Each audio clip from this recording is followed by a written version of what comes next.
Assalamualaikum warahmatullahi wabarakatuh. Selamat datang di channel Bisikan Tengah Malam. Di sini, kami suguhkan kisah-kisah kelam dari balik kehidupan yang tampak biasa. Malam ini, simak kisah tentang seorang pria penjual telur asin di Brebes yang rela menjual jiwanya demi dagangan laris manis. Namun ingat, setiap perjanjian dengan iblis selalu ada bayarannya. Klik subscribe, nyalakan loncengnya, dan siapkan nyali kalian. Karena perjalanan kali ini akan membawa kalian ke dalam lorong gelap pesugihan, darah, dan tumbal nyawa. Namaku Imam, usia 44 tahun. Aku adalah penjual telur asin di Brebes. Ya, kota kecil yang dikenal sebagai penghasil telur asin terbaik di negeri ini. Warungku dulu tak pernah sepi. Telur asin buatan tanganku dikenal gurihnya, tapi zaman berubah, semakin banyak pesaing, harga makin tak masuk akal, dan pelanggan makin pilih-pilih. 5 tahun berturut-turut aku rugi. Utang menumpuk, gas dapur nyaris tak pernah penuh, dan istriku hanya bisa diam, memendam kecewa dalam doa-doanya.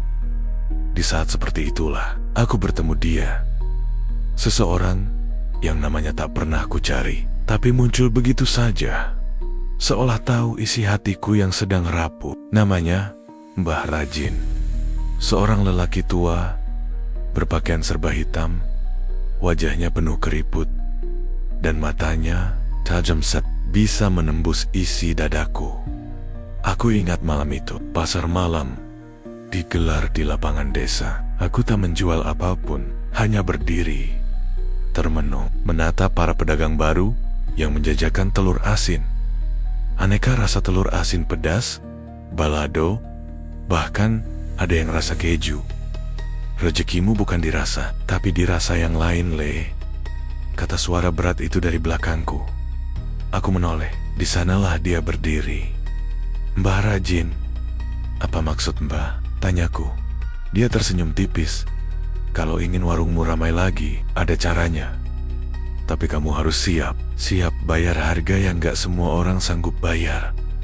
Aku diam, tapi mataku, mata yang sudah lelah dihantam kegagalan mulai menyala. Karena harapan baru itu, malam Jumat Wage, datang ke rawa di timur Brebes, bawa 7 butir telur asin, dan niat yang bulat. Aku tak bertanya lagi, entah kenapa, tubuhku seperti otomatis mengikuti. Malam Jumat Wage, aku meninggalkan rumah. Istriku tidur bersama anak kami yang baru duduk di bangku SMP. Aku berjalan kaki menembus kabut. Suara kodok dan jangkrik bersahutan. Rawa itu tak ada penerangan. Tapi di tengah gelap itu ada api kecil yang menyala. Dan Mbah Rajin sudah duduk bersila, menghadap ke arah barat. Di depannya ada lingkaran tanah yang dibatasi dengan benang hitam. Ia menyuruhku masuk ke dalam lingkaran dan memegang telur asin di tangan kiri. Di tangan kananku, sepotong kain kafan usang yang katanya berasal dari kuburan baru. Ia mulai membaca mantra. Suara desis mengerikan keluar dari tenggorokannya, seperti suara ular dan manusia yang menyatu. Mataku mulai buram. Aku merasa ditarik ke dalam liang gelap. Sampai tiba-tiba ada suara, 1 tumbal, 1 tahun. Berikan dia lewat sedekahmu. Aku ingin mundur, tapi tubuhku beku, kakiku mati rasa. Ritual selesai. Mbah Rajin memberiku kantong kecil berisi tanah dan 7 telur asin yang warnanya tidak biru, tapi hitam legam. Mulai besok, sedekahkan 1 telur pada siapapun. Siapa yang terima, dia yang jadi tumbal tahun ini, katanya sambil tersenyum. Aku pulang dalam diam, tak tahu harus percaya atau tidak. Besok paginya, aku membawa 1 telur hitam itu ke pasar. Ada seorang tukang parkir bernama Bang Sabto yang biasa jaga dekat warungku. Pagi Bang, ini buat sarapan.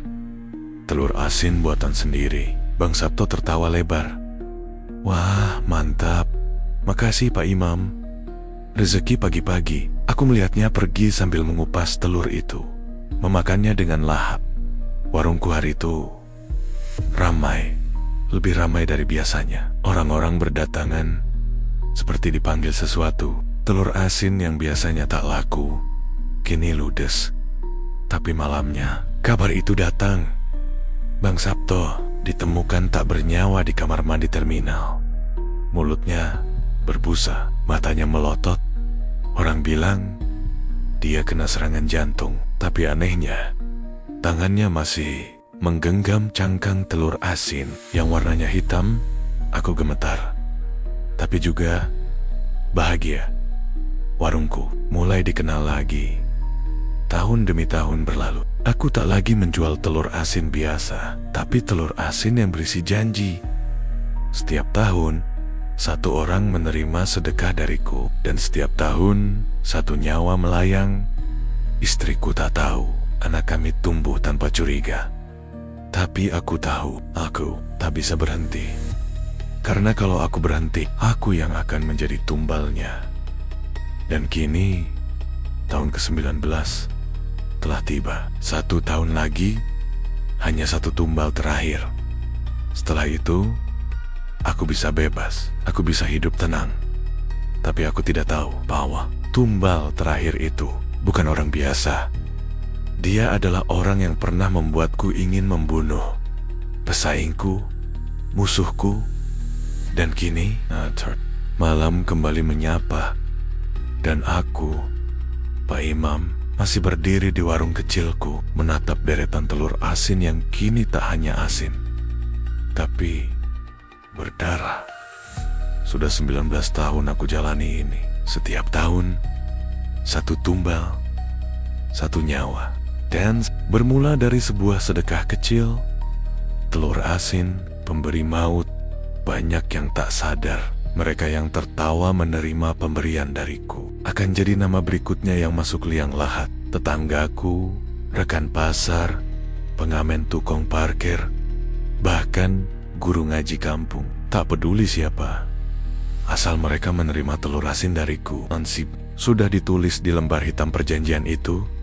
Usaha telur asinku melesat. Awalnya warung kecil di pinggir jalan, sekarang jadi toko dengan 2 cabang. Istriku bersyukur anakku kuliah di Semarang. Tapi aku tahu, di balik setiap keberhasilan, ada wajah-wajah yang memandangku dari balik gelap. Wajah-wajah yang pernah tersenyum, menerima telur dariku, lalu meninggal mengenaskan. Aku tidak bodoh, aku tahu ini dosa. Tapi sekali terikat, tidak ada jalan mundur. Karena Mbah Rajin, makhluk itu selalu muncul di mimpi, mengingatkanku, ingat Imam, kalau kau berhenti sebelum waktunya, keluargamu yang akan kupetik. Dan aku percaya, malam itu, tahun ke-19 telah dimulai. Aku tahu, tinggal 1 tumbal terakhir. Setelah itu, selesai. Tapi hari-hari ini, pikiranku kacau. Karena di tengah puncak usahaku, datanglah pesaing baru, namanya Arif. Anak muda lulusan teknik pangan. Ia buka warung telur asin tepat di seberang tokoku. Warungnya modern, bersih, dan kreatif. Telur asin sambal mata, telur asin rempah Arab, sampai telur asin isi keju mozzarella. Harga lebih murah, kemasan menarik. Pelanggan yang biasa datang ke tokoku kini mulai beralih ke sana. Hatiku panas, amarah menggelegak. Tapi saat itulah aku ingat mimpi 2 malam sebelumnya.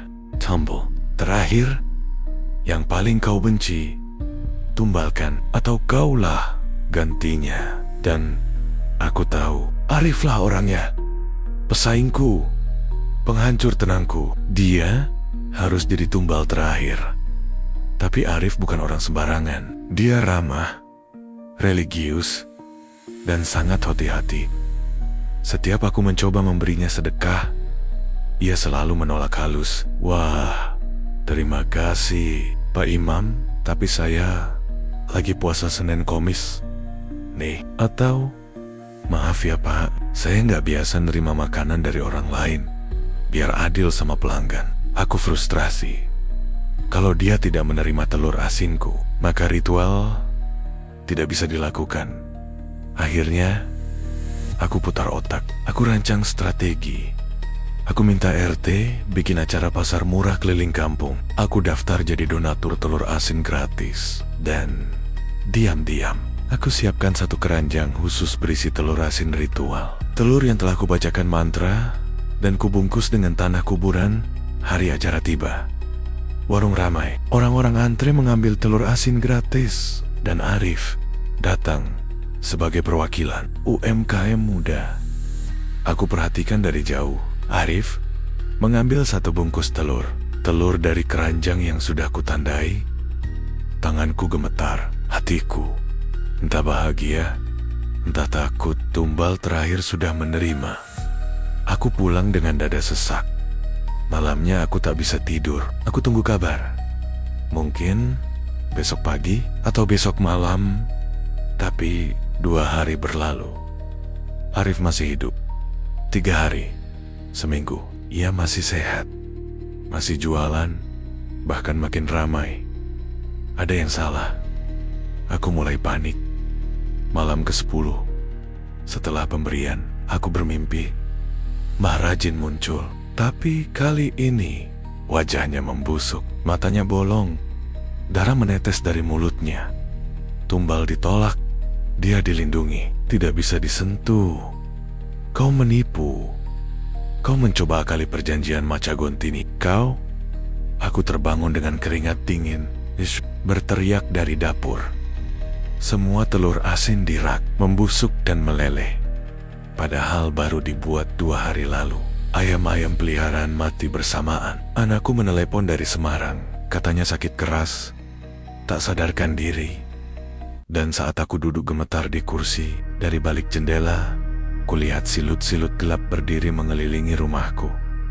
Bayangan tubuh-tubuh kurus, mata kosong, wajah para tumbal. Datang, menagih. Malam ke-13, setelah telur asin, kutitipkan dalam sedekah palsu itu. Dan Arif masih hidup. Tapi hidupku mulai mati satu demi satu. Anakku masih terbaring koma di rumah sakit. Tak ada hasil diagnosa. Kata dokter, jantung dan paru-parunya baik. Tapi matanya kesal, seperti sedang melihat sesuatu yang tidak bisa dilihat manusia biasa. Istriku semakin pucat. Setiap malam, ia terbangun menjerit. Katanya, mendengar suara ayam disembelih dari dalam lemari. Dan aku tak bisa tidur. Karena setiap kali aku pejamkan mata, wajah-wajah itu muncul. Para tumbal. Ada Bang Sabto dengan mata melotot dan mulut berbusa. Ada Bu Warti, tetangga yang dulu ku beri telur, sambil senyum-senyum. Dan ada suara itu, suara dari rawa, dari tanah kubur. Tumbal ditolak, tumbal ditolak, maka tumbalmu adalah dirimu sendiri. Aku paham satu hal, Arif tidak bisa disentuh. Telur yang kutanam dalam sedekah ditolak oleh sesuatu yang lebih kuat dariku. Dan dari keterangan yang kudapat diam-diam, aku tahu Arif dulunya adalah santri Ayonya, seorang kiai yang wafat saat memberi ceramah di masjid tua dan pernah membantu salah satu korban tumbal Kubusari, seorang janda yang dulu kutarget tahun ke-4 tapi meninggalnya ditunda 3 minggu karena sempat didoakan oleh ayah Arif. Doa-doa masih melindungi Arif. Dan kini aku sadar, tumbal terakhir ini tak bisa kugapai dengan telur asin. Aku harus mencari cara lain, lebih langsung. 3 hari kemudian, aku mulai mengintai Arif di balik warungnya, di sudut parkiran, di jalan menuju rumahnya. Ia selalu sendirian, naik motor tua, pulang selepas maghrib. Dalam pikiranku hanya satu, kalau tidak bisa kubunuh dengan ritual, aku akan kirim dia langsung ke kubur. Malam itu, aku menyiapkan sabit tua dari gudang. Aku sembunyikan di balik jaket. Aku tunggu Arif di jalan kecil, tepat sebelum tikungan ke rumahnya. Aku tahu itu jalur sepi, tanpa lampu, tanpa CCTV. Dan aku tahu, kalau dia mati, ritual akan menganggapnya sebagai tumbal. Selama niatku sudah kuat, angin malam kering, dingin. Aku bersembunyi di balik semak. Suara motor makin dekat, senter motor mulai terlihat. Dan saat Arif melintas, aku melompat keluar, mengangkat sabit tinggi-tinggi, tapi saat itu juga semua menjadi gelap. Yang terakhir kuingat, suara tawa. Tawa dari balik kabut, tawa yang pernah ku dengar di rawa 19 tahun lalu. Dan suara sabit menghantam sesuatu, tapi bukan tubuh manusia. Aku pingsan. Saat terbangun, aku sudah ada di rumah, tapi sabitku hilang. Dan di pintu rumahku, ada telur asin hitam, retak, berdarah. Di bawahnya, secari kertas, tumbalmu tak sah. Arif bukan milikmu, maka kini ambillah keluargamu. Bawa mereka ke rawa dan tamatkan perjanjianmu. Dengan mereka, tanganku gemetar membaca itu. Mecap panas, jantungku berdebar kencang. Makleketu, minta keluargaku sebagai gantinya. Malam itu, aku benar-benar putus asa. Aku duduk di ruang tengah, menatap wajah istriku yang tertidur lelah, menatap foto anakku di atas rak. Air mataku jatuh. Ya Allah, aku salah, tapi penyesalan itu terlambat. Karena perjanjianku bukan dengan Tuhan, melainkan dengan iblis. Jam 2 malam, kulihat pintu rumah terbuka sendiri, kabut masuk perlahan. Dan di ambang pintu, berdiri sosok Arif. Tapi matanya hitam legam. Suaranya berat. Pak Imam, kau pilih siapa? Istrimu, anakmu, atau dirimu sendiri? Aku menjerit. Aku tak tahu siapa itu. Arif? Setan? Atau roh dari rawa? Dan sebelum aku bisa menjawab, sosok itu menghilang. Tapi bau amis telur asin masih tertinggal di udara. Aku tahu waktuku hampir habis. Tumbal terakhir gagal, dan makhluk itu akan mengambil gantinya.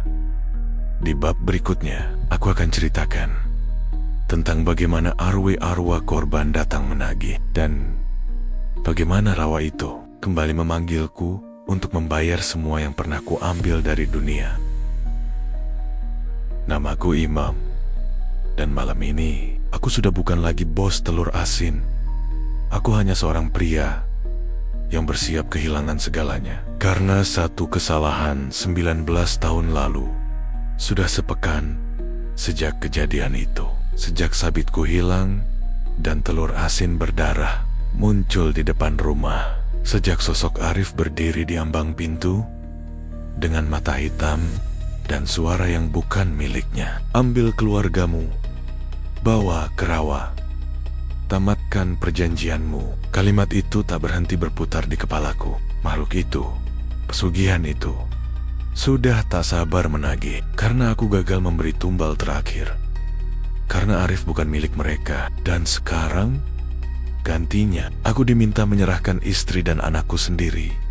Tiap malam, rumah ini berubah jadi neraka. Cermin-cermin retak tanpa sebab. Lemari terbuka sendiri. Tiba-tiba muncul telur asin hitam di bawah ranjang anakku. Padahal dia masih koma di rumah sakit. Istriku mulai kerasukan. Ia bicara dalam bahasa yang tak ku kenal. Kadang tertawa histeris, kadang menangis, menyebut satu persatu nama orang yang pernah kutumbalkan. Bang Sabto titip salam. Bu Warti kedinginan di tanah. Pak Udin belum dikafani dengan benar. Aku takut. Setiap malam, aku bermimpi berdiri di rawa, dikelilingi sosok-sosok berlumpur. Mereka menunjuk ke arahku, lalu menarik tubuhku, memaksaku berlutut. Bayar, Imam! Bayar dengan darahmu! Aku coba cari jalan. Aku datang ke makam ayah Arif, sang kiai. Ku jatuhkan tubuhku di atas pusaranya. Ku minta ampun. Ku peluk nisan itu sambil menangis. Pak Kiai, tolong aku. Bukan manusia lagi. Aku sudah rusak. Tolong anak dan istriku. Tapi angin malam hanya menjawab dengan dingin. Dan di sekelilingku mulai muncul cahaya kecil seperti lilin-lilin mati. Suara gamelan jauh terdengar dari balik pohon. Tiba-tiba, kuburan itu berguncang. Dari dalam tanah, muncul uap panas dan bau amis telur busuk. Aku lari, aku tahu. Doa dari orang suci pun sudah tak bisa menyelamatkanku. Malam Jumat Kliwon, aku pulang ke rumah. Rumah kosong, istriku menghilang. Dan di meja makan, ada sejarik kertas. Tulisan tangan, tapi bukan tulisan istriku. Tulisan ini kasar, seperti diukir dengan kuku. Kami bawa dia ke rawa, bawa anakmu. Atau semuanya lenyap malam ini. Aku menangis di lantai. Aku tahu, aku harus ke sana, tapi aku tak sanggup menyerahkan anakku juga. Tapi kalau aku tidak datang, mereka akan mati perlahan, disiksa dengan cara yang tak bisa dibayangkan manusia. Akhirnya, kuambil keputusan. Aku akan datang, tapi bukan bawa anakku. Aku akan bawa diriku sendiri. Jam 3 dini hari, aku sampai di rawa itu. Kabut tebal menyelimuti jalan setapak. Air rawa tenang, terlalu tenang, seperti menunggu. Dan di tengah kabut itu, kulihat dia, Mbah Rajin. Tapi kali ini tubuhnya sudah tak utuh. Separuh wajahnya membusuk, matanya tinggal satu, tangannya panjang seperti akar, menggenggam sabit-sabit milikku yang hilang. Di belakangnya, istriku berdiri, tapi matanya kosong, mulutnya sobek, seperti pernah berteriak sangat kencang hingga robek ke pipi. Sudah saatnya, Imam, bayarlah dengan yang terakhir, atau anakmu yang akan kami jemput malam ini. Tanganku gemetar. Aku tak bisa melihat wajah istriku seperti itu. Aku tidak ingin anakku juga menjadi boneka mereka. Akhirnya, aku berdiri, mengangkat tanganku tinggi-tinggi dan berteriak, "Ambil aku! Ambil tubuhku! Biarkan mereka hidup!" Kabut menggelegar, air rawa bergelombang, dan sosok-sosok korban masa lalu muncul dari dalam tanah, menarik tubuhku. Tanganku terkubur, kakiku hilang dalam lumpur, metakut, gelap. Tapi sebelum kesadaranku hilang, ku dengar suara istriku menangis, memanggil namaku, dan terakhir suara Mbah Rajin berbisik tepat di telingaku. Perjanjian selesai, tapi arwahmu jadi milik kami selamanya. Tapi benarkah semua selesai? Karena setelah malam itu, warung telur asin milikku tutup. Tapi keesokan harinya, warga melihat seseorang berdiri di balik etalase kaca. Tubuh kurus, memakai celemek dan senyum beku. Setiap malam Jumat Kliwon, ada telur asin hitam yang muncul di pintu rumah warga. Tak ada yang berani menyentuhnya, karena mereka tahu Pak Imam belum benar-benar pergi. Malam itu, aku menyerahkan diriku ke dalam lumpur pesugihan yang menyesakkan demi menebus dosa-dosa yang tak bisa lagi kuhitung. Aku, Imam, mantan penjual telur asin dari Brebes, mantan suami dari seorang istri yang tak tahu suaminya memberi makan maut lewat sedekah, dan ayah dari seorang anak yang kini hidup tanpa tahu bahwa ayahnya pernah menjadi perantara iblis selama 19 tahun. Malam saat aku menyerahkan diriku di rawa, segalanya memang terlihat seperti berakhir. Mbah Rajin menghilang, kabut lenyap, istriku ditemukan warga desa, pingsan tapi selamat, di depan musyola. Anakku, ia tiba-tiba sadar di rumah sakit, tanpa bekas luka, tanpa ingatan tentang koma panjangnya. Dan warung telur asin milikku disegel, dikosongkan. Warga mengira aku kabur. Beberapa bilang aku bunuh diri di rawa, tapi tidak pernah ditemukan. 3 bulan berlalu, orang-orang mulai melupakan aku. Tapi sesuatu mulai terjadi lagi. Setiap malam Jumat Kliwon, ada warga yang mengaku mendengar suara dari dalam warung kosong itu. Suara orang mengupas telur asin dan tertawa pelan. Bau amis menyebar dari ventilasi, dan kadang Telur-telur asin muncul sendiri di depan rumah warga yang dulu pernah menerima sedekah dariku. Walau mereka sudah pindah jauh dari kampung, seorang ustaz muda pernah mencoba rukyah warung itu. Baru 5 menit di dalam, ia keluar dengan mata merah dan berkata, dia belum selesai. Arwahnya tidak diterima langit, tapi juga ditolak bumi. Dia terjebak dalam telur-telurnya sendiri. Dan yang paling menyeramkan, warung Arif, pesaing yang dulu tak bisa kutumbalkan, sekarang sepi. Entah mengapa, orang-orang berhenti datang. Arif mulai murung. Sampai suatu malam, ia mengaku melihat sosokku berdiri di seberang jalan. Pak Imam, dengan celemek tua, membawa nampan penuh telur asin hitam. Arif mencoba berdoa, tapi dari mulutku atau apapun yang menyerupai aku itu keluar. Suara, aku bebas. Tapi kutukanku belum selesai. Besok paginya, di depan warung Arif, ada telur asin hitam, masih hangat, dengan bercak darah di ujung cangkangnya. Arif, warungnya kini juga kosong. Dan di dalamnya cuma ada satu benda, sabit tua yang pernah kugunakan. Sekarang, warga Brebes percaya setiap tahun masih ada satu nyawa yang akan hilang. Entah dari siapa, entah dari mana, asal seseorang menerima telur asin misterius. Itulah tanda ajalnya telah dekat. Dan kau yang sedang mendengar cerita ini, kalau suatu hari seseorang memberimu telur asin dengan warna aneh, berhati-hatilah, jangan diterima, apalagi dimakan, karena mungkin itu adalah telur terakhir dari Imam, sang bos telur asin, yang kini menjadi dosa yang tak bisa dibayar. Itulah akhir dari kisah pesugihan telur asin.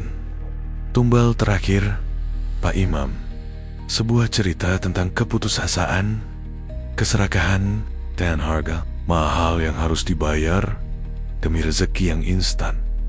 Karena ingat, tidak ada yang gratis di dunia ini.